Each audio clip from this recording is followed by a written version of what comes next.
Hello welcome to my channel. Welcome to RT Medico Education. चलिए अब हम case study से चालू करते हैं, जो कि हमारे पास रिमेनिंग पार्ट रह गया है। पूरे आर्म फोर आर्म जितने भी मसल्स हमने पढ़ी, नर्व्स पढ़ी, radial nerve, medial nerve, ulnar nerve, उससे रिलेटेड जितने भी इंजरीज पढ़ी, अब लास्ट में हम केस स्टडीज़ करते हैं। 3 केस स्टडीज़ हमारे पास हैं, एक एक करके हम पढ़ेंगे, ठीक है। चलिए सबसे पहला वाला केस स्टडी पढ़ते हैं कि क्या कह रहा है। A 25-year-old girl who was studying in the final MBBS tried to commit suicide by splashing her wrist with a sharp knife. She was bleeding profusely and was immediately taken to the hospital, where the doctors on examination found a lacerated wound on the radial side of her wrist.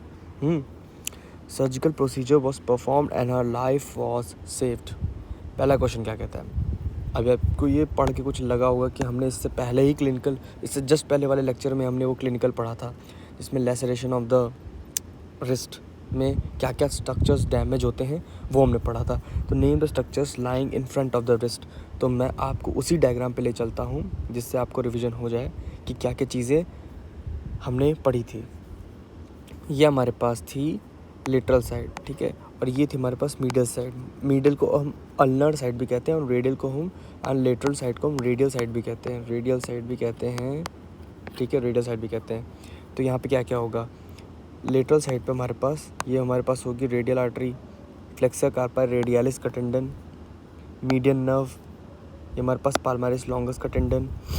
उसके बाद हमारे पास ulnar nerve, ठीक है, ulnar artery, ulnar nerve. उसके बाद हमारे पास flexor कार्पाई अल्नारिस का tendon. तो ये स्ट्रक्चर्स हमारे पास वेस्ट में आते हैं, ठीक है। अब हमसे पूछा क्या गया है, ये पहला तो क्लियर हो गया, ठीक है आपको। Name the structures that are likely to be cut by deep lacerated wound on the radial side of the wrist. मैंने क्या बताया था आपको यहाँ पे लास्ट टाइम जब मैंने पढ़ाया था, तो deep laceration on the ulnar side या deep laceration on the medial side. अगर हम हाथ कट करेंगे तो मान लीजिए कि इधर से कट कर रहे हैं या इधर से कट कर रहे हैं, मतलब कट तो ये पूरा हैंड होगा, बट किसी साइड से ज़्यादा प्रेशर पड़ने की वजह से एक साइड ज़्यादा डीप कट हो जाएगा, या तो लेटरल साइड होगा या तो मिडिल साइड होगा। तो इसमें हमसे पूछा क्या गया, हमसे पूछा रेडियल साइड से क्या स्ट्रक्चर्स डैमेज होंगे अगर डीप लैसरेटेड इंजरी हुई तो डीप रेडियल साइड मतलब लेटरल साइड, रेडियल मतलब लेटरल साइड। तो लेटरल साइड से क्या क्या डैमेज हो सकता है। रेडियल आर्टरी होगी, फ्लेक्सर कार्पा रेडियलिस का टेंडन होगा, मीडियन नर्व डैमेज होगी एंड पैल्मरिस लॉन्गस का टेंडन डैमेज होगा, ठीक है, ये भी हो गया। Injury of which structure leads to profuse bleeding मतलब बहुत ज़्यादा ब्लीडिंग हो रही है। प्रोफ्यूज ब्लीडिंग का मतलब होता है कि हमारे पास बहुत ज़्यादा मात्रा में ब्लीडिंग होना, प्रोफ्यूज ब्लीडिंग होते हैं, इसको कहते हैं। तो वो किस स्ट्रक्चर के डैमेज होने की वजह से हो रहा है, चलिए इसमें देखते हैं।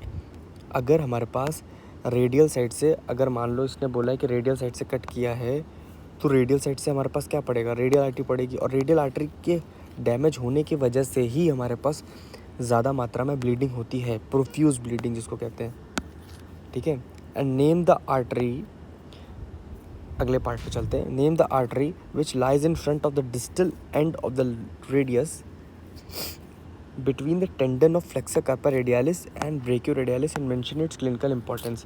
अब ये आपको मैंने पिछले वाले लेक्चर्स में जब मैंने पढ़ाए थे मसल्स फ्लेक्सर कंपार्टमेंट के, उसमें मैंने रेडियल आर्टरी का पोजीशनिंग बताई थी कि वो कहाँ किस टेंडन्स के बीच में लाया करता। अभी मैं आपको वहाँ ले चलता हूँ। तो name the artery which lie in front of distal end, ठीक है। तो देखो हमारे पास जो भी चीज़ होती है ना, वो कहीं ना कहीं कनेक्ट होती है, तो आपको हमेशा याद रखना चाहिए और रिवाइज करते रहना चाहिए, ठीक है। चलिए मैं आपको ले चलता हूँ उस आर्टरी पे, उस डायग्राम पे जहाँ पे मैंने आपको ये चीज़ बताई थी। ये देखिए हम कहाँ पे आ गए, हम रेडियल आर्टरी पे आ गए, ठीक है, रेडियल आर्टरी पे आ गए हम, ठीक है। तो अब इसने क्या बोला था, जो क्वेश्चन था वो बोल रहा था कि ये हमारे पास ब्रेकियोरेडियलिस थी ना, ये देखो ये ब्रेकियोरेडियलिस है, ये ब्रेकियोरेडियलिस का टेंडन है, और ये हमारे पास है फ्लेक्सर कार्पा रेडियलिस। तो हमारे पास ब्रेकियोरेडियलिस का tendon and flexor carpi radialis का टेंडन के बीच में हमारे पास कौन सी आर्टरी आ रही है, रेडियल आर्टरी, ठीक है। और रेडियल आर्टरी यहाँ पे घूम के एनाटॉमिकल स्नफ बॉक्स से पास होते हुए डॉर्सल इंटरॉशियाई से पास होते हुए यहाँ से निकलती है, ठीक है, जो कि मैंने पहले पढ़ा दिया है। तो यहाँ पे होने का इसका क्लिनिकल इंपॉर्टेंस क्या है, इसमें मैंने पूछा है कि कहाँ पे लाई कर रही वो हमने देख लिया। नेम द आर्टरी, कौन सी आर्टरी लाई कर रही थी, रेडियल आर्टरी, ठीक है, प्लेक्सस अपर रेडियलिस एंड ब्रेकियोरेडियलिस के बीच में। उसका इंपॉर्टेंस क्या है कि यहाँ से हम रेडियल पल्स लेते हैं, we take the radial pulse from that region, ठीक है। ये वाला क्वेश्चन हो गया। अब चलते हैं इससे अब आगे वाले पार्ट पे, मतलब दूसरे क्वेश्चन पे चलते हैं, ठीक है, केस स्टडी पे। 45-year-old weightlifter was lifting the heavy weight in the weightlifting competition, suddenly felt a sudden snap and a severe pain in the shoulder region. He dropped the weight and left the platform. He was taken to the hospital for a checkup. On examination, the doctor noticed the ball-like bulge near the center of the distal part of the anterior aspect of the arm. ठीक है, the patient was not unable to supinate his arm, ठीक है, and his forearm was pronated and flexed, ठीक है। The diagnosis of the rupture of the tendon of long head of biceps was made. Diagnosis क्या मिली, diagnosis क्या इस पूरे हमारे पास case study से क्या डायग्नोसिस मिली कि rupture of the tendon of the long head of biceps, long head of biceps का जो टेंडन है वो रप्चर हो गया है, ठीक है। तो पहला क्वेश्चन, इस क्वेश्चन का पहला पार्ट पढ़ते हैं कि what are the causes of the rupture of the tendon of the long head of biceps with which age group does it affect mostly. तो पहला पार्ट इसमें क्या कह रहा है, what are the cause of the rupture of the tendon long head of biceps, कैसे tendon rupture हो सकती है। देखिए, मान लीजिए कि आपने वेट लिफ्टिंग की, तो वेट लिफ्टिंग में आप जो हैवी डंबल्स हैं उसको जब उठाते हैं अगेंस्ट द रेजिस्टेंस, मतलब वो डंबल आपके हाथ को नीचे ले जाना चाह रहा है बट आप उसको ऊपर खींच रहे हैं, ठीक है, फ्लेक्स कर रहे हैं अपना हैंड प्रेशर लगा के उस वेट के अगेंस्ट। उसकी वजह से जो हमारा टेंडन है बाइसेप्स का, लॉन्ग हेड ऑफ बाइसेप्स का टेंडन है, क्या है, बाइसेप्स ही ना था ना, नहीं क्या होता है, लॉन्ग हेड ऑफ बाइसेप्स, ठीक है। तो मैं आपको बाइसेप्स दिखाता हूँ कि कहाँ बाइसेप्स का जो टेंडन है वो कैसे लाई करता है, तब आपको समझ में आएगा कि मैं क्या बोलना चाह रहा हूँ। देखिए, ये देखिए जो हमारे पास बाइसेप्स का है, ये बाइसेप्स हो गई हमारे पास, ठीक है, उसका लॉन्ग हेड होता है और शॉर्ट हेड होता है, ठीक है। तो जो लॉन्ग हेड है हमारे पास है वो ये मतलब जो स्पेस होता है, क्या कहते हैं स्पेस को, इंटर ट्यूबरकुलर सल्कस के बीच में से जो हमारे पास होती है लॉन्ग हेड ऑफ बाइसेप्स का टेंडन, ठीक है। तो यहाँ से रप्चर होने की वजह से ये मैं देखो ज़्यादा प्रेशर पड़ने की वजह से ना यहाँ से निकल जाता है ये टेंडन, ठीक है, इस इंटर ट्यूबरकुलर सल्कस से। दो ट्यूबरकुलर के बीच में जो सल्कस है, इंटर ट्यूबरकुलर सल्कस, उससे निकल जाता है, उसकी वजह से ये हमारे पास दिक्कत आती है उस टेंडन के रप्चर की वजह से, ठीक है। तो what are the causes of the rupture, ठीक है, वो हमने बता दिया, ठीक है। एंड इंटरट्यूबरकुलर सर्कस जो उसको बाइसेप्टल ग्रुप भी कह सकते हैं, ठीक है।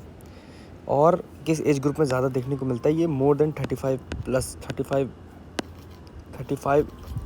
एज वाले, ज़्यादा 35 एज से ज़्यादा वाले लोगों में ही हमें देखने को मिलता है, ठीक है।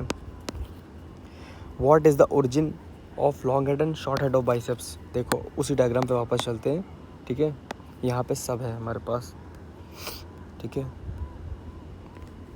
इस पे हमारे पास सब है। ये देखिए, हमने पूछा था कि इस क्वेश्चन का था कि long head and short head का ओरिजिन कहाँ से, ओरिजिन, ठीक है। तो ये शॉर्ट हेड देखो, शॉर्ट हेड का ओरिजिन हो रहा है हमारे पास कॉर्कोइड प्रोसेस से, और लॉन्ग हेड का ओरिजिन हो रहा है हमारे पास सुप्रा ग्लिनोइड ट्यूबरकल। ये हमारे पास जो है ना, ये हमारे पास ग्लिनोइड कैविटी का जो ऊपर वाला भाग है वहाँ पे होता है हमारे पास ट्यूबरकल, जिसको बोलते हैं हम सुप्रा ग्लिनोइड ट्यूबरकल, उससे लॉन्ग हेड ओरिजिनेट होता है। और हमारे पास शॉर्ट हेड ओरिजिनेट होता है हमारे पास कॉर्कोइड प्रोसेस से, जो कि हमें डायग्राम में, ओरिजिन वाले डायग्राम में देखने को साफ साफ मिल रहा है, ठीक है,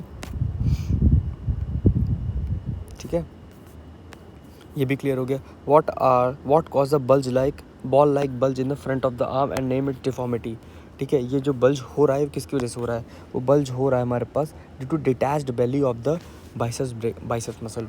जो मैंने बताया था कि बाइसेप्टल ग्रुप से जो वो टेंडन निकल जाएगा ना, उसकी वजह से हमारे पास bulge like ball like bulge आएगा, ठीक है।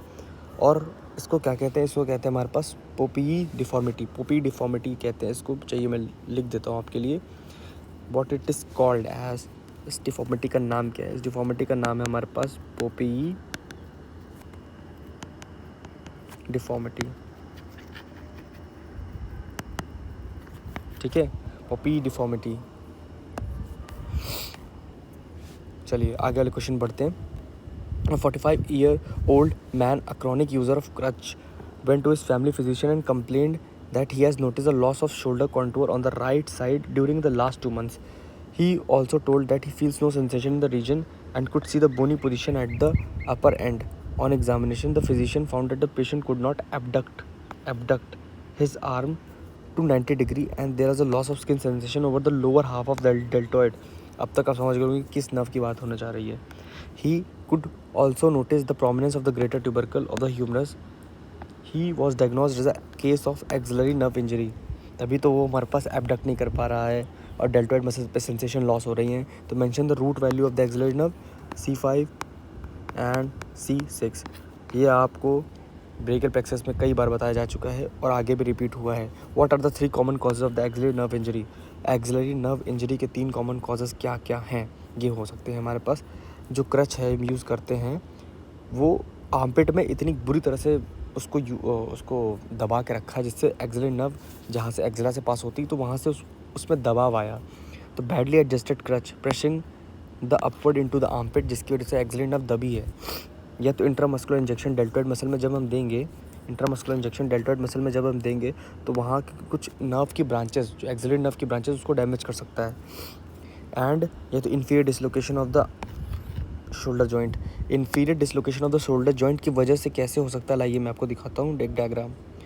इस डायग्राम को देखिए, यहाँ पे मैंने आपको जब एक्सिलरी नर्व पढ़ाई थी तो ये जो हमारे पास वो है शोल्डर जॉइंट है, ये अगर मान लीजिए इन्फीरियर नीचे की तरफ डिसलोकेट हुआ तो इस एक्सिलरी नर्व को प्रेस करेगा जिसकी वजह से हमारे पास डैमेज हो सकता है एक्सिलरी नर्व, ठीक है। तो ये 3 कॉमन कॉजेज हमें पता चल गए। mention the cause of loss of skin sensation of the lower of the deltoid। इसको देखने के लिए हम चलते हैं डेल्टॉइड, जहाँ पे हमने एक्सिलरी नर्व पढ़ी थी। यहाँ पे एक्सिलरी नर्व पढ़ी थी। एक्सिलरी नर्व की जो हमारे पास ये वाली ब्रांच है, इसी कई सारी ब्रांच थी एक्सिलरी नर्व की। हमारे पास एक जा रही थी एंटीरियर, एक जा रही थी पोस्टीरियर, यानी पोस्टीरियर ब्रांच थी। यानी एंटीरियर ब्रांच कहाँ गई? ये एंटीरियर ब्रांच थी, ये पोस्टीरियर ब्रांच है। और पोस्टीरियर ब्रांच की भी कई सारी ब्रांचेस थी। तो उसमें से एक ब्रांच पोस्टीरियर की, जिसको हम कहते हैं अपर क्यूटेनियस नर्व ऑफ आर्म। इस अपर क्यूटेनियस नर्व ऑफ आर्म की वजह से हमारे पास, जो कि मैंने यहाँ पे भी बताया था, ये देखिए अपर क्यूटेनियस नर्व ऑफ आर्म जो कि इस डेल्टॉइड मसल को सप्लाई कर रही थी। देखो यहाँ डेल्टॉइड से निकल रही ना, ये डेल्टॉइड के पास है ना मसल, डेल्टॉइड मसल के पास है ना अपर क्यूटेनियस नर्व ऑफ आर्म। ये वाली नर्व की डैमेज होने की वजह से स्किन सेंसेशन लॉस हो रहा है। और ब्रांच किसकी है? एक्सिलरी नर्व की। तो एक्सिलरी नर्व की ब्रांच है हमारे पास lateral cutaneous nerve of arm. उसी की वजह से डैमेज, उसी एक्सिलरी नर्व डैमेज होगी तो वो भी डैमेज होगी, उसकी वजह से स्किन उसमें सेंसेशन लॉस होगा हमारे पास डेल्टॉइड पे। Name the muscle supplied by the axillary nerve, very simple, जिस पे इतनी देर से बात चल रही है डेल्टॉइड, ठीक है। और दूसरा हमारे पास टीरिस माइनर। ये 2 मसल हमारे पास सप्लाई होती हैं बाय द एक्सिलरी नर्व, ठीक है। चलिए, थैंक यू। अगला लेक्चर जल्दी आएगा। अगर आपको पसंद आया तो लाइक शेयर सब्सक्राइब करें, अपने फ्रेंड्स को शेयर करें। Thank you.